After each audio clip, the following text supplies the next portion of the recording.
would admit our children in a government school? Please put your hands up. They're full. You're not fully satisfied. Put your hands up straight.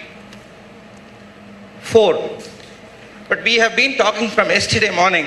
They say every session had that word, touching the bottom of the pyramid, touching the bottom of the pyramid. The reason why I asked this question now and not in the evening was, I think the afternoon speakers will not use that word because they are from different domain.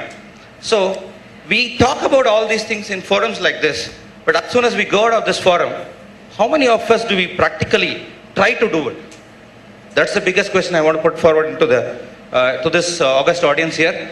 And we, people who are educated enough, we should take some initiatives to touch the bottom of the pyramid practically and not just talk about it. Thank you. Thank you. Are you supposed to answer that? No, I think that was a comment. Anyway, that question was to the audience. That is another new thing in this panel discussion. Okay. Innovation. Okay, please. We are not part of the audience. Yeah. Good afternoon to all of you. I'm Kishor Jagirdar.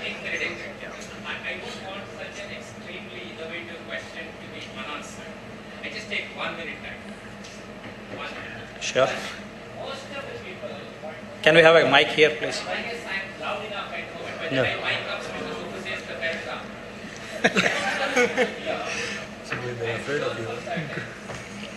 Something or the other which is touching the bottom of the pyramid. And I observed quite a few of our friends to use the word I, and every one of us can use the word I.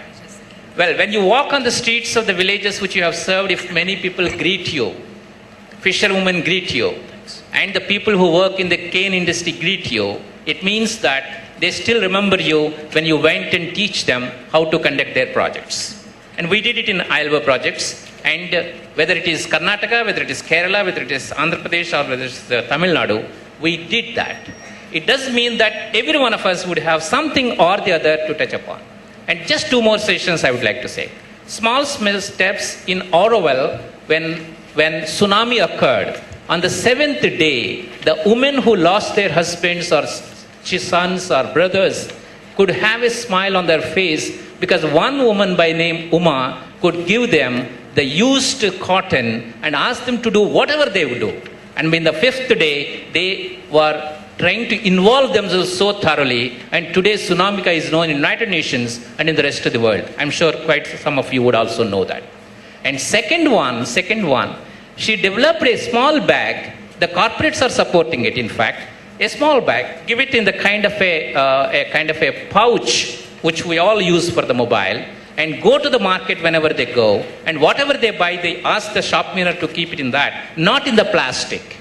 Young children in different colleges, different schools are now doing it. It's one innovative way of a project funding the project. She doesn't seek money from the bank, she doesn't seek money from anybody. But somebody like Mr. Subu or somebody goes there, finds it interesting, take 1,000 and spread it to them. And somebody else find it interesting and go to the United States and then fund from there, they send thousands of dollars. And this is the fund which is going on like now. And every one of us, in our own smaller way, we are doing it. So I appreciate the spirit with which the gentleman has said it, but then let's not have a kind of a feeling that we are not doing anything concrete. We are doing it. Maybe we do not recognize that what we are doing, and this is a very high aspirational level of doing many more things. And we are all with you, gentlemen, and you are also with us in the same manner. Thank you. Thank you very much. So, I'm glad actually it's going on pretty well. With your permission, can we take just the last 2 speakers, please? I hope that's all right because I don't want to start walking out on these folks. So after Kishore, I would like to have the one last speaker, B.V. Srinivas Rao from Krishi Vidyan Kendra. Please. Thank you. Good afternoon once again. This is Kishor Jagirdar here, and I'm a change management, strategic change specialist.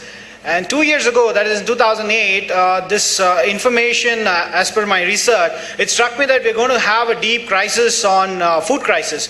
So I thought, what would I do if I would have to do something about this as an individual?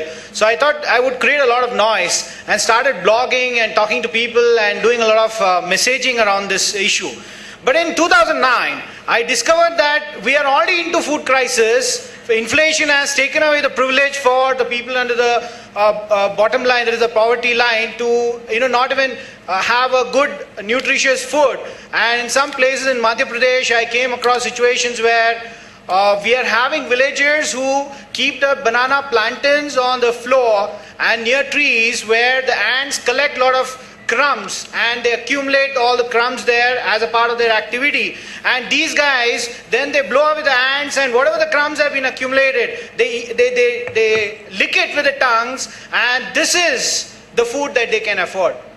So I said, what are we doing here? We're talking about a lot of things, but we are not doing anything. And is this enough? Is this the right that we transfer this onus to the government? So therefore, that is myself and my friend, we just discussed this over and said we've got to do something about this seriously. And since he was the acting president, that is, he's right now the acting president as well, for Rotary Club of Yelahanka, we both decided that we got to do something and made an action plan and started this project called GramaNavaChetna, Project GramaNavaChetna. And we took up a village very close to Bangalore, that is near Nandi Hills, and this is called Hegdehalli. Now in this village, we started the initiation of a lot of work there to win over the confidence of the people. And through this process, we have now come to the point where the people have created self-help groups there, and they're willing to take the ownership of the change, shifting from the current inertia to organic farming. Now this takes about 2 years of time. So in this period, we have devised a lot of activities for alternate generation of income for them, so that they can sustain themselves and then move over to organic farming. The thing that we support, that we are seeking out here from the corporates and from all people like you, all you beautiful people here, I request you to please think it over, that if we can sustain and support them during this time of shifting to organic farming, we can afford to give a very cheap, available fresh vegetables and a lot of other food grains and other items right here in the urban centers.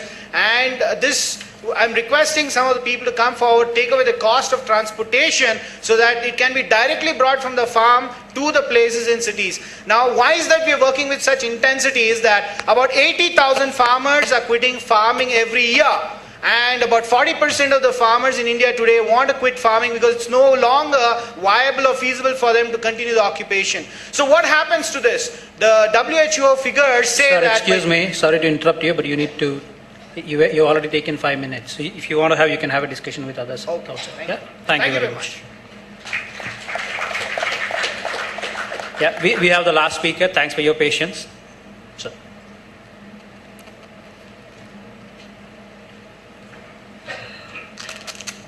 Thank you, Mr. Chairman.